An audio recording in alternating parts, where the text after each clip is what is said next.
Pouvez-vous croire que notre fille rentre à la maison et que nous n'avons pas de chambre pour elle? C'est inquiétant. Peux-tu déménager cette fois-ci?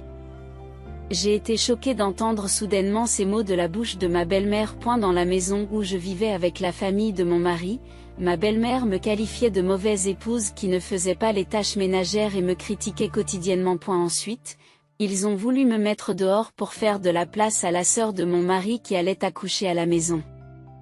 Nous ne pouvons pas garder plus longtemps une personne incompétente qui n'apporte rien à la famille.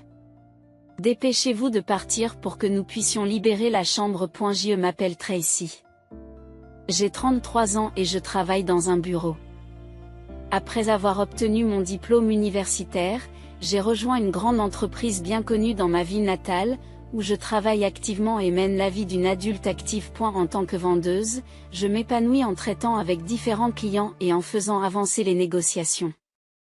J'ai construit ma carrière en relevant de nombreux défis et je me suis habituée à mon travail. C'est alors que j'ai rencontré Nick, qui allait devenir mon mari. Nick, de 2 ans mon aîné, était chef de section dans une entreprise cliente. Nous nous sommes rapprochés dans le cadre de notre travail, partageant peu à peu des histoires personnelles et des discussions professionnelles. J'ai été progressivement attirée par la nature sincère et aimable de Nick. Apparemment, il était attiré par mon approche sérieuse du travail. C'était embarrassant, mais aussi très agréable de l'apprendre plus tard.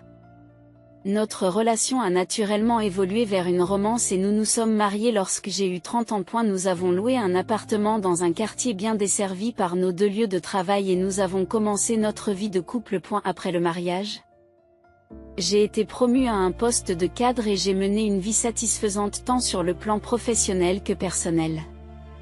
Cependant, il y avait un problème. Les visites occasionnelles de ma belle-mère. Celle-ci, qui s'est consacrée au ménage dès son plus jeune âge, estime qu'une belle-fille doit parfaitement s'occuper des tâches ménagères. Tracy, tu as laissé de la vaisselle et tu l'as lavée à nouveau. Et regarde tout ce linge empilé. Tu es si négligente. Quel genre d'éducation avez-vous reçu? Ma belle-mère prononçait ces mots durs chaque fois qu'elle en trouvait l'occasion lors de ses visites du week-end. J'avais prévu de faire le ménage ce jour-là, mais l'atmosphère ne permettait pas de répliquer, et tout ce que j'ai pu dire, c'est je suis désolée.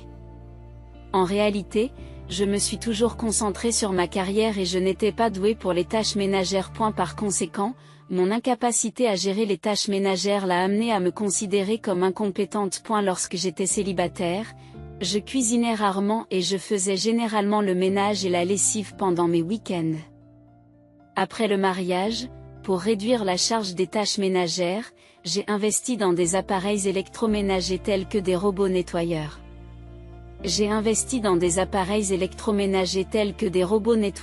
Nick comprend ma personnalité et ne me force pas à faire les tâches ménagères. Au contraire, je lui suis vraiment reconnaissante de préparer le dîner et de faire la lessive lorsqu'il rentre à la maison plutôt que moi. Maman, Tracy travaille dur tous les jours et n'a pas beaucoup de temps. Je t'en prie, ne te plains pas. Nick me défendait chaque fois que sa mère disait quelque chose, mais elle s'énervait sans écouter. Oh, ça me rappelle, Nick. Nos finances sont un peu serrées ce mois-ci. Peux-tu envoyer un peu plus d'argent à la maison? Tout à coup, ma belle-mère, auparavant contrariée, se mettait à faire des demandes effrontées avec un sourire. J'ai soupiré intérieurement en me disant que cela ne se reproduirait pas, et je me suis résignée à la situation. De nombreux membres de la famille vivent dans la maison où mes parents et Laura ont soupiré.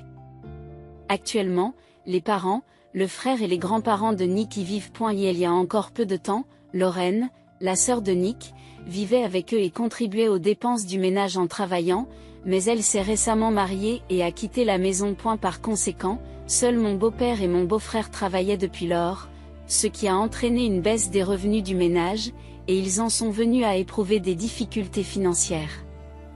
En réalité, leurs revenus étaient inférieurs à ceux de notre ménage. Nick a commencé à soutenir financièrement le foyer de ses parents, mais sa mère nous rendait fréquemment visite, exigeant plus d'argent. Je pense qu'il était normal de refuser compte tenu du budget de notre propre ménage, mais Nick ne pouvait pas ignorer la souffrance de sa famille. Après quelques hésitations, Nick a accepté ses demandes. D'accord, j'enverrai un peu plus d'argent. C'est mon Nick. Contrairement à quelqu'un d'autre, vous comprenez. Ma belle-mère était satisfaite de sa réponse et m'a jeté un coup d'œil. Je me suis sentie mécontente, mais je n'ai pas répliqué. Je voulais m'éloigner de la famille de mon mari, mais notre maison était pratique pour faire la navette, et il était difficile de lui suggérer de déménager compte tenu de sa situation. Cependant, notre vie a changé par la suite. Il n'y avait pas de chaussures pour s'occuper des grands-parents de Nick, qui vivaient dans la maison familiale. À l'origine, ma belle-mère et Lorraine s'en occupaient, mais depuis le départ de Lorraine, la charge de la mère de Nick s'est alourdie. Il semblait que mon beau-père et mon beau-frère laissaient les femmes s'occuper des soins et ne les aidaient guère. Après en avoir discuté avec Nick, nous avons décidé de vivre avec sa famille. Comme nous n'avions pas d'enfants, j'ai accepté cette décision, mais j'ai posé une condition à Nick. Je voulais continuer à me concentrer sur mon travail au lieu d'utiliser mon salaire pour les dépenses du ménage. Je tenais absolument à conserver mon emploi et je n'avais pas l'intention de démissionner. Lorsque j'ai exprimé mon intention, Nick a accepté. Bien sûr, tu n'es pas obligé de quitter ton travail. Je ne veux pas t'impliquer dans les problèmes de ma famille, mais je suis désolé que les choses se soient passées ainsi. Nick s'est excusé.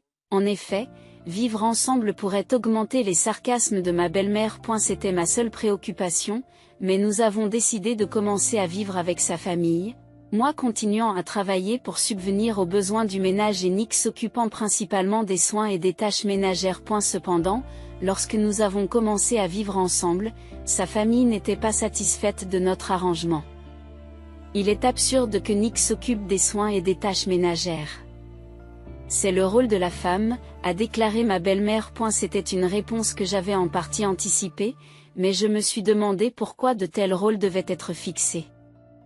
Mes beaux-parents et mon beau-frère ont insisté sur le fait que les tâches ménagères et les soins étaient du ressort de la femme et n'ont pas changé d'avis. Ils m'ont donc ordonné de réduire mon temps de travail ou de démissionner. Cependant, si j'obtempérais, nos revenus diminueraient et nous continuerions à éprouver des difficultés financières. Pour subvenir aux besoins d'une famille de cette personne, je dois travailler à temps plein. Je continuerai à travailler en tant qu'employée régulière, ai-je expliqué en restant sur mes positions. Cependant, ma belle famille est restée insatisfaite et a renforcé son mécontentement à mon égard.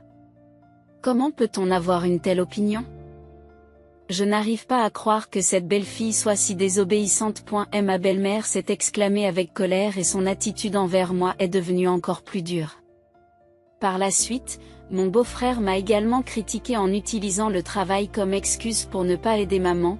Quelle femme incompétente. Puis, tous deux ont commencé à diriger les brimades contre moi.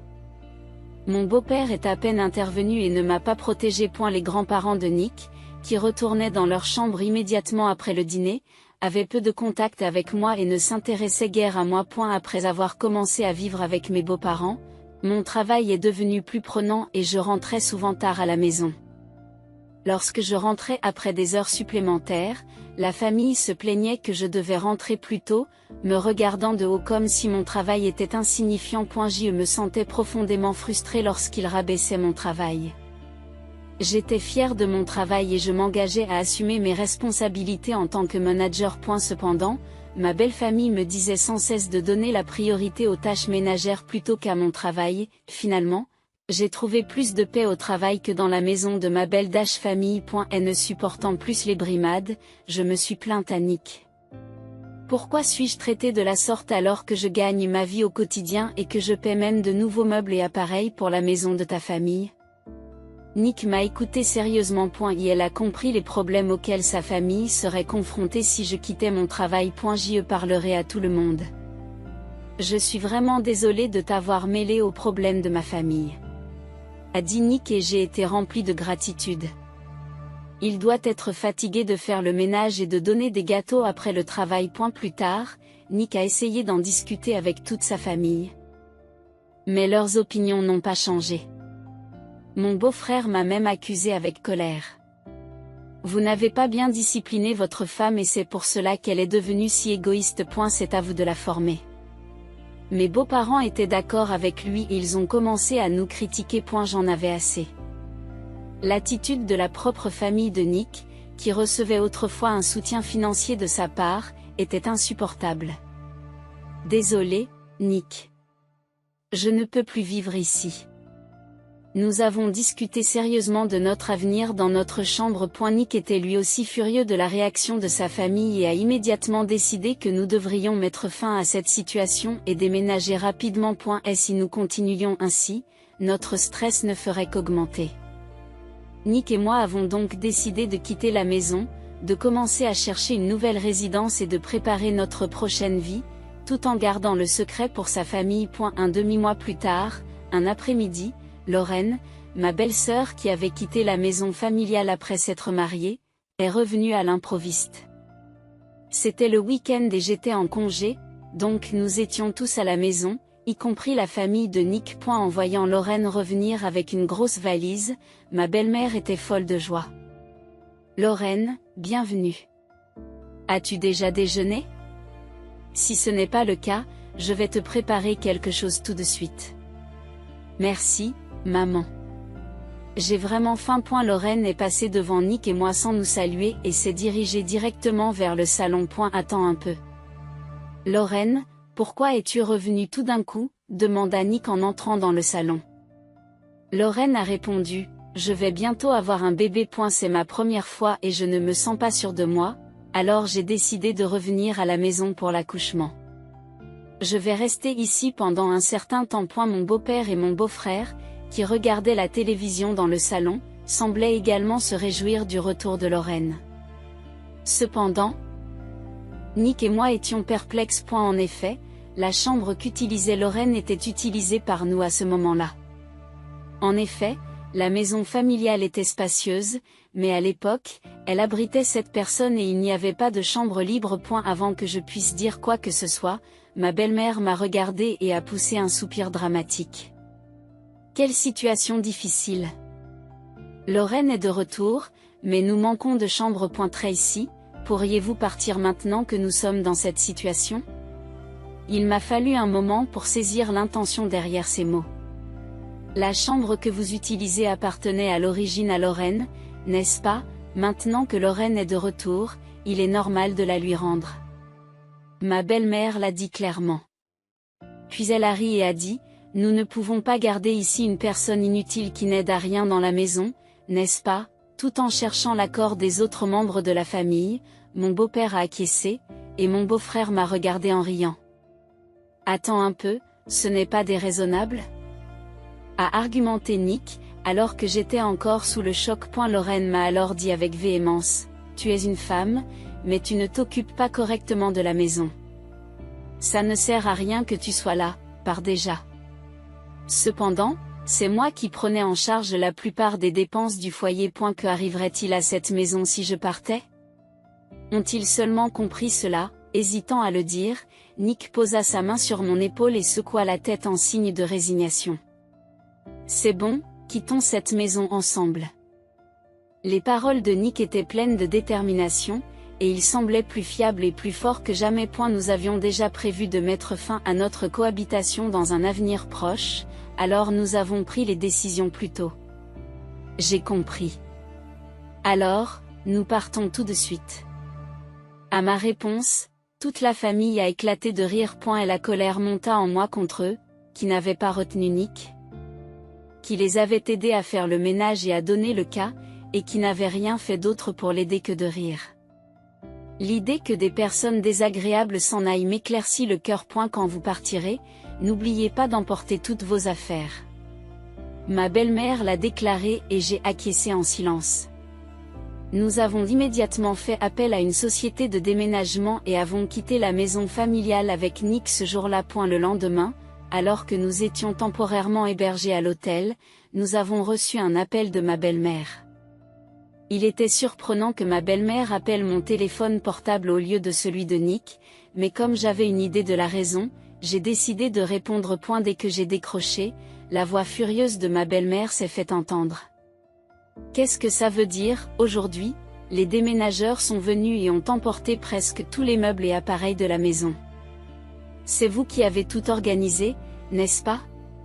Comme on me l'a reproché, j'ai simplement haussé les épaules en signe de résignation et j'ai pensé que c'était ce que j'attendais. Nick, qui se trouvait à proximité, a semblé entendre sa voix et lui a adressé un sourire. Les déménageurs que j'avais fait venir la veille ont emporté tous les biens de la maison, y compris les meubles et les appareils électroménagers. Parmi eux, il y avait de gros objets comme la table à manger et la télévision, et comme la plupart des choses avaient disparu, la famille était dans le chaos le plus complet. J'ai simplement suivi vos instructions pour emporter tous mes biens. Tout ce qui a été pris a été acheté par moi. C'est pourquoi je m'en suis débarrassé, ai-je répondu, et ma belle-mère ne savait plus où donner de la tête. Les meubles et les appareils électroménagers que nous avons achetés lorsque nous avons commencé à vivre avec eux ont tous été payés par moi. Alors que j'affirmais qu'il s'agissait de mes biens personnels.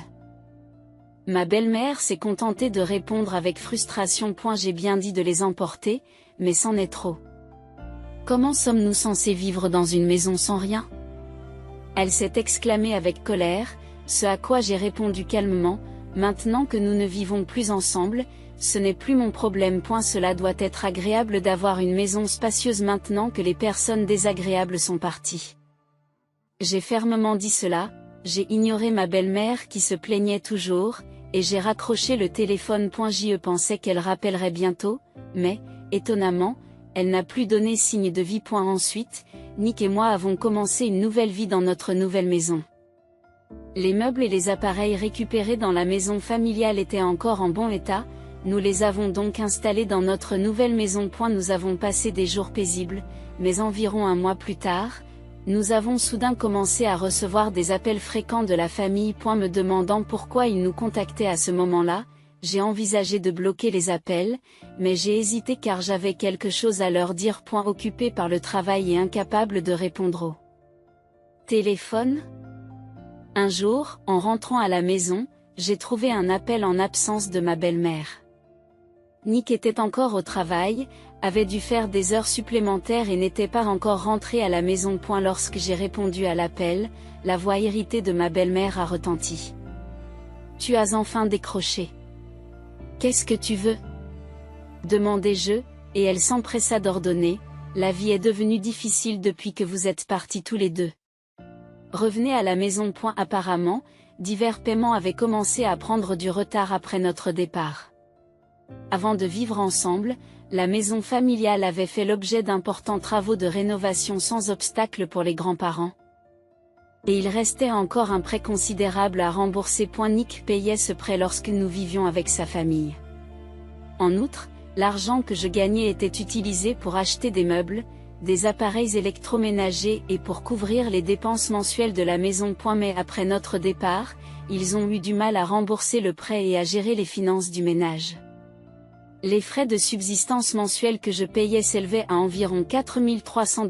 Et la famille, qui dépendait de nos revenus et dépensait sans compter, n'avait pas d'économie. Incapables de couvrir plus de $4 000 de dépenses mensuelles, ils étaient désespérés et nous ont demandé de revenir. J'ai été consterné par une demande aussi égoïste. C'est le résultat de votre politique d'expulsion des personnes qui gagnent de l'argent. Nous avons déjà commencé une nouvelle vie et n'avons pas l'intention de revenir. J'ai refusé catégoriquement. Mais ma belle-mère s'est montrée inflexible, disant, « Comment oses-tu ? Ce n'est pas possible. Passez-moi Nick au téléphone. » Nick est encore au travail et n'est pas encore rentré. En fait, nous avons déménagé dans une tour d'habitation. Nous vivons maintenant confortablement et paisiblement. Nous ne pouvons donc pas accéder à votre demande déraisonnable, expliquai-je, ce qui étonna ma belle-mère. Nick et moi cherchions secrètement une nouvelle résidence lorsque nous vivions avec sa famille. Et après avoir trouvé la tour d'habitation qui répondait à nos exigences, nous avons pu déménager immédiatement après avoir été expulsés de la maison familiale. Cela signifie-t-il que vous nous abandonnez ? Ma belle-mère nous a accusés d'une voix déchirante. Vous n'avez pas le droit de nous critiquer alors que vous n'avez fait que dépendre de nos revenus et que vous avez dépensé de l'argent sans compter. S'il vous plaît, ne vous mêlez plus de nos vies, ai-je dit fermement. Dès que j'ai eu fini de parler, j'ai mis fin à l'appel sans attendre la réponse de ma belle-mère. J'étais soulagée de les avoir informés de notre déménagement dans la tour d'habitation et j'ai commencé à bloquer tous les contacts de sa famille. Cette nouvelle maison, nous l'avions gagnée au prix d'un dur labeur. Nous voulions faire une déclaration claire à sa famille, qui s'était reposée sur nous de manière responsable tout en se plaignant constamment et en vivant dans l'oisiveté. Lorsque Nick est rentré à la maison, je lui ai parlé de l'appel de sa mère. Il avait également reçu plusieurs appels sur son téléphone portable, mais ne savait pas comment réagir. Je pensais que je ne pouvais pas les abandonner parce qu'ils sont de la famille, mais j'en ai assez de m'occuper d'eux. Dit Nick, l'air découragé. Lui aussi semblait épuisé par la dépendance constante de sa famille. Par la suite, nous avons changé nos numéros de smartphone et nous avons complètement coupé les ponts avec sa famille. Comme nous avons seulement dit à ma belle-mère que nous vivions dans une tour d'habitation, ils n'ont pas pu connaître notre adresse exacte. Par la suite, Nick et moi avons passé des journées paisibles ensemble, occupés par nos rôles de manager mais nous sentant épanouis dans notre vie quotidienne. 3 ans plus tard, Nick et moi avons décidé de prendre des nouvelles de sa famille après une longue période. Depuis qu'il avait quitté le domicile familial, Nick n'avait pas rendu visite à sa famille, même à l'occasion de Thanksgiving ou de Noël, de sorte que nous n'avions aucune idée de la façon dont il vivait. En arrivant au domicile familial, nous n'avons trouvé aucun signe de la famille de Nick. La maison était à vendre et de parfaits étrangers y vivaient. C'est étrange, où tout le monde a-t-il pu aller ? s'est demandé Nick à voix haute. Rencontrant une amie de ma belle-mère qui vivait à proximité. Nous avons décidé de nous renseigner sur leur situation récente. Les événements qui se sont déroulés dans la maison familiale au cours des 3 dernières années ont alors été révélés. Lorraine était revenue pour accoucher, prétendant que c'était temporaire, mais en réalité, elle était déjà divorcée et continuait à vivre dans la maison familiale même après l'accouchement. Malgré notre départ, l'arrivée de nouveaux membres de la famille a encore pesé sur les finances du ménage. Ma belle-mère a commencé à travailler à temps partiel et Lorraine a rapidement placé son enfant à la crèche pour commencer à travailler, mais leur nuit était occupée par les tâches ménagères et la distribution des cadeaux aux grands-parents. L'épuisement dû à l'ajout de la garde d'enfants à leur vie déjà bien remplie était inimaginable. Les grands-parents de Nick ont cessé de sortir pour économiser de l'argent, mais ils ont tous deux fini par développer une démence. Ma belle-mère n'a pas eu d'autre choix que de quitter son emploi pour se concentrer sur les Cagivins, mais même avec l'aide de Lorraine, il y avait une limite à ce que les amateurs pouvaient faire. Incapables de supporter la situation, ils ont rapidement demandé à mon beau-père de placer les grands-parents dans un établissement, mais mon beau-père et mon beau-frère ont refusé de les écouter. Ils comptaient sur la pension des grands-parents et étaient réticents à dépenser de l'argent pour l'établissement. Les avis de la famille étaient donc partagés. Je ne supporte plus cette vie. J'ai atteint ma limite. La mère de Nick a poussé un cri d'agonie et a quitté la maison avec Lorraine et son petit enfant. Laissés seuls, mon beau-père et mon beau-frère n'ont pas pu s'occuper des grands-parents atteints de démence. Malgré l'embauche d'aide, ils ont vite atteint leurs limites. Finalement, ils ont décidé de placer les grands-parents dans un établissement. Mais entre-temps, la famille s'est désagrégée et personne n'est rentré chez lui. Ayant du mal à rembourser le prêt pour la rénovation, mon beau-père et mon beau-frère ont fini par vendre la maison et ont déménagé après avoir remboursé le prêt. En entendant ces histoires, Nick affichait une expression triste remplie d'émotions contradictoires. Nous avons demandé aux voisins le nom de l'établissement où ses grands-parents séjournaient et avons décidé de leur rendre visite prochainement. Quelques jours plus tard, un voisin a contacté Nick en lui transmettant un message de ma belle-mère. Apparemment, elle avait appris notre visite à la maison familiale. Selon elle, mon beau-père et mon beau-frère vivaient ensemble et payaient les frais d'hébergement des grands-parents.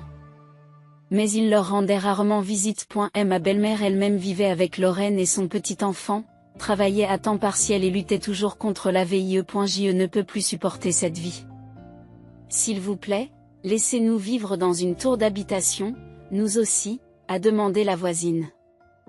En entendant une telle demande, nous avons été stupéfaits. Nick, lui aussi, s'était méfié de sa famille et avait cessé de contacter la voisine par la suite. Je n'ai plus l'intention de m'impliquer dans ma famille.